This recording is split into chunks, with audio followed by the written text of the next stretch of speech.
Hello, my name is Liliana Nash. I'm in Professor Jennifer Allen's class. This is for English Composition 1311, the spring first semester. My position essay was too much isn't always a good thing, and it was an argument against too much technology taking away from our ability to use our imagination, to think independently, our ability to interact with others in social settings, and making us more emotionally unavailable and even depressed sometimes. This image would be displayed, and this is the woman, the husband, the little boy. Each of them has some form of technology that they're either by themselves or they're ignoring somewhere else. This image would be displayed for me in a magazine like Women's Day or Vanity Fair. Women's Day is for contemporary women who are balancing their careers, money, and family. And Vanity Fair covers the spectrum of our daily lives and our culture. And that's what I feel this is about. To me, the audience that I thought of were parents and family and people who are married, maybe even college students. Um,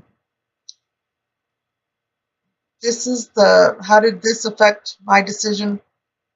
This is an audience that I wanted to reach out to because I felt it was important for them to know what was really going on around us and that this technology was not affecting us in a good way. It's something that's good that's been brought on, but I don't believe that it's got its side effects and they were not affecting us in a good way. Before I started this, what I considered or had started to consider was in brainstorming, was the use of cell phone use for students in classrooms. And I got a lot of information about that, and I was going to argue for there being use of cell phones in the classrooms because I see it nowadays. But no matter how far I went into it and as much information as I got to support it, I was not able to get myself to really like that position. And so I considered a lot of other positions that were bothering me that had to do with cell phone, and an incident with my friend with the cell phone and social media, and another friend with an iPad. And so brainstorming, the idea to support cell phone use then became, well, I don't want to do just the cell phone in the classroom. I want this to be more about cell phones, iPads, and other electrical devices and media that we use that seem to be cause a lot of people to become estranged in social settings. So I took that off of there, and I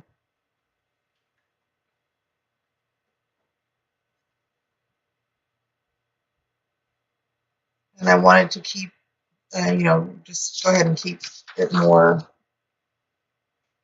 Anyway, so the ideas that I considered or my reasonings, three rhetorical components when I was laying this out, was a situation that one of them was a situation that happened to me in which we went to dinner with my friend and her husband, and we didn't really get to communicate with them, and it made me feel really bad.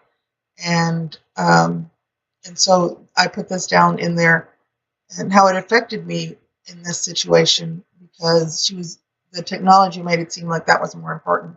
And then there was that Umar Abbasi, the reporter who, instead of helping a man in the subway station get out of the subway, off the subway tracks, well, he took photos of him until he died. And then the third was the last paragraph in which I just said, we hurt each other by our apathy when we prefer to place more value on technology and used to record a crime scene or accident rather than to save the lives. These devices can be easily distracted and focused, thus imagination is unnecessary and memory is inhibited, by making this norm in today's society. And this reflection brings to mind the movies Idiocracy, in which an average man and woman are placed into suspended animation and wake up to a future where there's no intellectual curiosity. The culture is anti-intellectualism and advertising and commercialism rampant.